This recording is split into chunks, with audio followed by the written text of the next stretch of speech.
Graham crackers are one of those things that can disappear super fast. I don't know about you, but I have had a box in the cupboard and come back to find it completely gone with only one cracker left in it. The unfortunate thing is most store-bought versions of graham crackers have ingredients in there that are not so hot. The good news is they are super easy and simple to make at home, and if you've never had homemade graham crackers, my friend, you've really never had homemade graham crackers. You probably already have all the ingredients needed to make them, and I'm gonna show you how to make the perfect graham cracker for s'mores, pie crust, just grabbing straight out of the jar. And the good news is, this makes enough for immediate eating, but they actually store really well for at least a couple of weeks straight on the counter. So first up, we need to have flour. So I have tested a ton of versions of this, and the best texture is going to be equal amounts whole wheat flour. So I've got a cup here of whole wheat flour, and then a cup of regular all-purpose flour.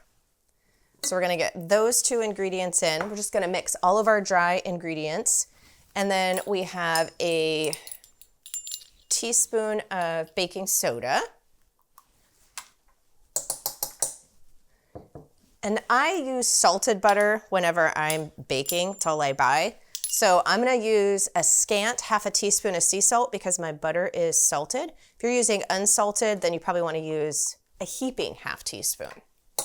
Now, this is where you're gonna get a good portion of your flavor. There's two ingredients that the ratio needs to be key on. So this is cinnamon. I highly recommend Ceylon cinnamon. It's all that we stock.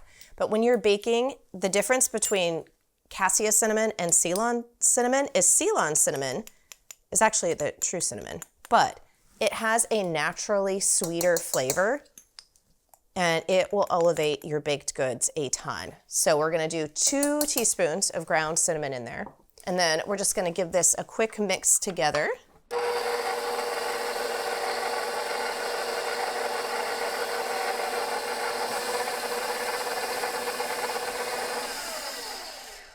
Now, if you want to get a printed version of this recipe, I do have it on the website. You'll see the link in the video description. But if you get our Plated by Season magazine, then you will find this in the spring edition along with a ton of other recipes that all use seasonal from scratch ingredients for home kitchens. It's like your guide and mentor for the entire season. So we'll have a link to that as well. So next up, we are going to be putting in our sweeteners. So I've got 2/3 cup brown sugar. And here is a tip to keep your brown sugar from getting really hard, is to put a piece of bread in there. Because when brown sugar gets hard, when it doesn't have enough moisture in there, so it basically dries out, and that's what makes it really hard, which also makes it a very pain in order to try to measure out. So this is gonna be packed. So we're gonna pack that in there for our first 1/3 cup. And then we'll do it once more. And these are kind of those little types of tips like that you'll find inside Plated by Season, where it's things that you learn after a while of being in a kitchen, or if you have someone, a mom who did a lot of cooking or baking, or a grandma that would have passed down to you. But so many people don't have that. And so you'll get all kinds of these little tips, not just the recipes, inside. All right, our second one for 2⅔ cup. For your graham cracker to have that perfect taste and texture, we want to use honey.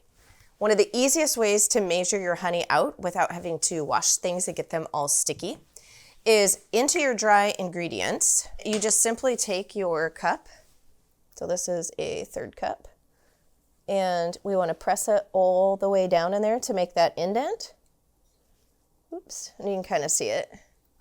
And we're gonna do the same thing right beside it. And then we're just gonna fill that in with our honey.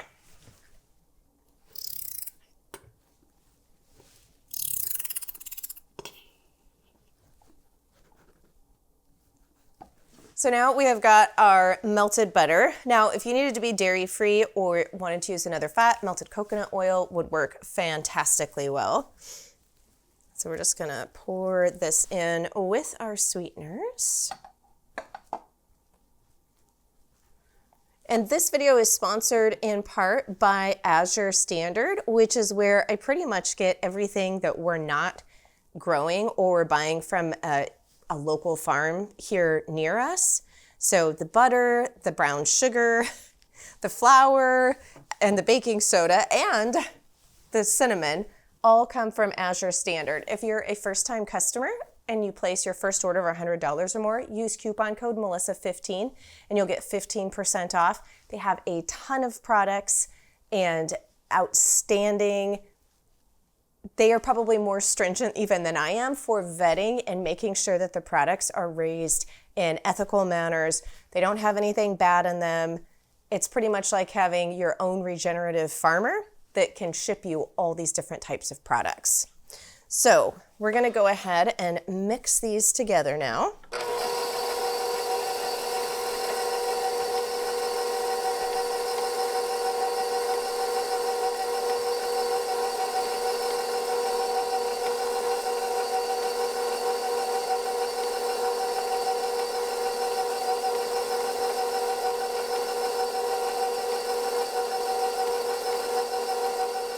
So once you've got your sugars and fat combined there, now we are gonna just use enough water until that dough comes together. So I'm gonna start by just putting in a tablespoon of water at a time, because we can always add more, but you can't take the liquid out once it's in. All right.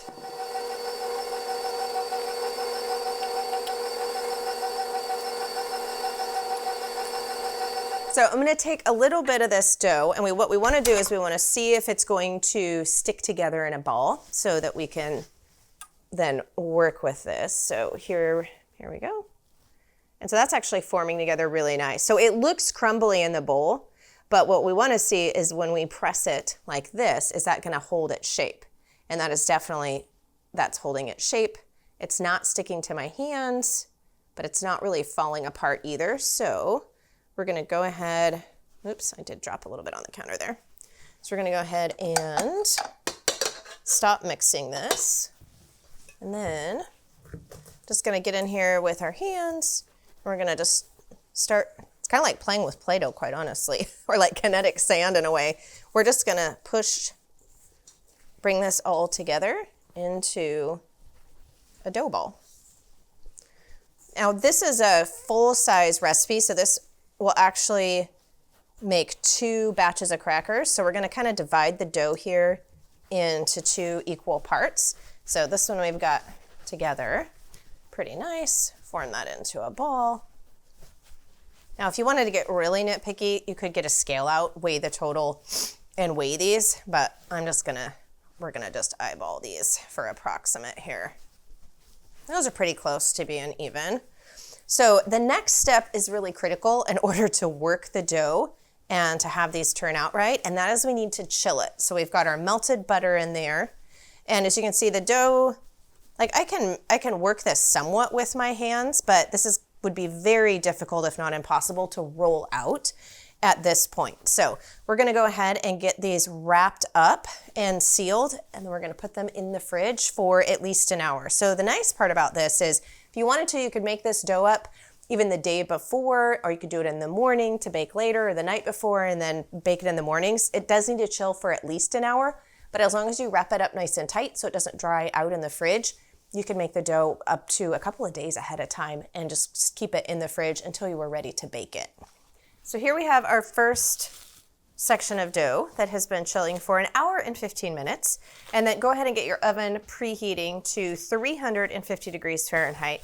Now, I love this silicone baking mat. I use this thing all the time, especially when you're rolling out dough. You don't have to have a silicone baking mat. However, if you want crisp crackers, no matter what type you're doing, you do need to get it thin. So we need to get this dough to about 1/8 of an inch thick.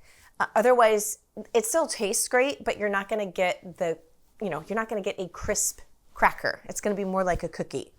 So using the silicone mat is really helpful in getting it rolled out super thin, because then we just lift this up, put it on the cookie tray, and in the oven we go. If you don't have a silicone baking mat, no worries. Then you can do the same thing with parchment paper.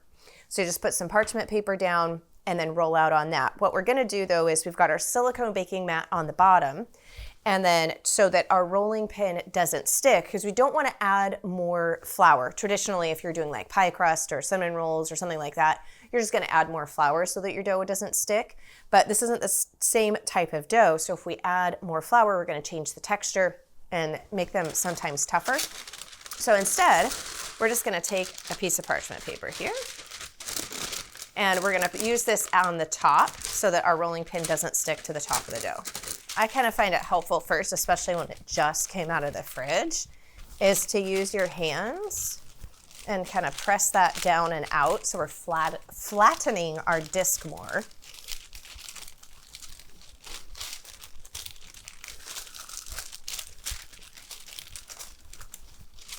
Just the heat of your hands just kind of helps get it. We don't want to totally melt it, like, otherwise we would undo the whole point of putting it into the fridge. But I find it helps when you first pull that dough out to kind of go like that. So now we'll take our rolling pin and we're going to roll this out into an approximate rectangle. And I find it easiest, this is kind of, we have different pressure when we're rolling. So it's easier, I find, to just roll by rotating the dough, and then you're getting your even pressure. Otherwise, if you keep it in the same spot, you're not going to get even thinness with your rolling.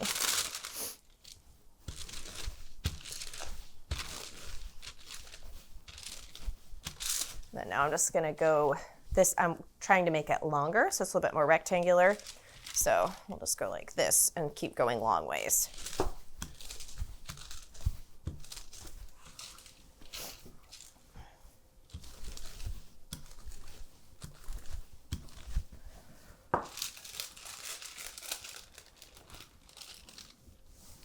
So after you have it rolled to about 1/8 of an inch thickness, I'm going to come along here and we're going to just square this up. A pizza cutter works awesome.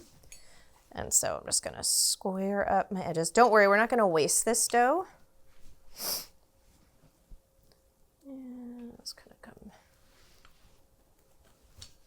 That was not straight. I don't know what that was either. Okay, so if we want these to be approximately the same as we're used to getting when we buy graham crackers from the store, we're going to put these into rectangles of 2 1/4 inches by 4 3/4 inches. So if you've got this silicone mat, it actually has a grid here, inches on this side, and then we've got, what is it, centimeters on this side. So I prefer to cut the dough when it's raw. You'll see lots of different ways and techniques. I find it easier to just score this before it goes into the oven. Okay, now one of the things that you need to do so that these do not puff up, this is very similar to what you would do if you were blind baking a pie crust, is we need to put holes in it. So if you want to use a dowel or a toothpick, knock yourself out. I find it much faster and easier to just do this with a fork, because we don't want puffy crackers.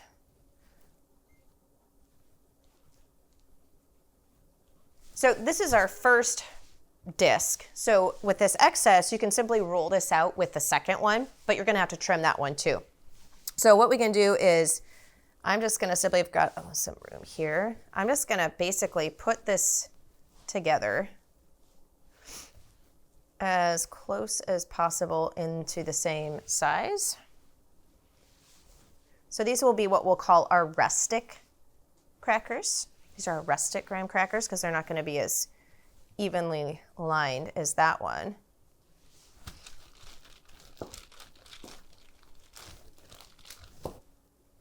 The reason we'd like to trim up these edges here is because if you've got a lot of thinner pieces that are kind of jagged on the edge here, then they're just going to bake faster. So you just would have to keep a closer eye on them so that it doesn't burn if it's got a lot of difference in thickness, because obviously thin is going to cook faster than the thicker part. Okay. Now, if you want to brush the top of your graham crackers with milk, you can. All that it does is makes them a little bit darker and a little bit shinier when they're baking. It doesn't really affect the flavor or the texture, and so I'd rather just save my milk. One less ingredient is better. But if you want to put on a little bit of topping for fun, we're just gonna sprinkle a little bit of mixed cinnamon and sugar on top of these.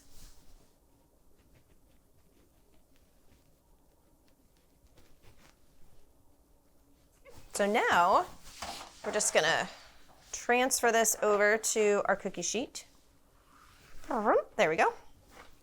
And these are gonna go into our preheated oven for 15 minutes. I recommend setting the timer at about 12 minutes just to make sure you don't have any that are browning faster than the others.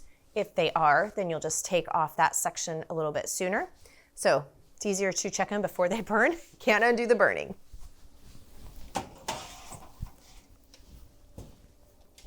So sometimes these will puff up a little bit during baking. So when these come out of the oven, if you notice that that happens, then right when they come out of the oven, just simply rescore your lines. So we're just gonna follow those back.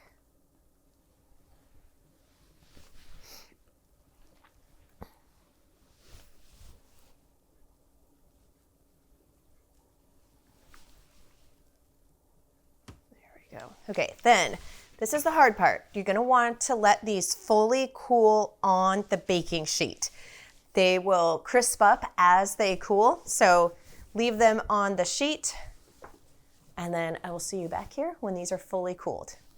So these have been cooling for about 30 minutes, and you can see as I take these apart now, these come apart very nicely.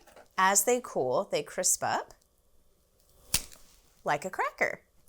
Now, of course, these are great just to eat as is, and if you put them sealed up, like a glass cookie jar works fabulous. They will last for up to 3 weeks, is the longest we've ever kept them.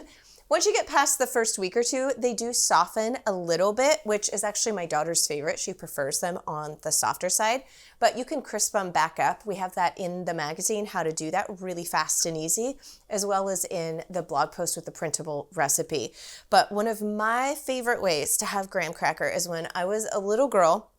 My mom, anytime she was making a cake or cupcakes, anything that had frosting, and if there was a little bit of frosting, she would always reserve a little bit anyways, but we would take the frosting, put it between 2 pieces of a graham cracker, and then freeze it.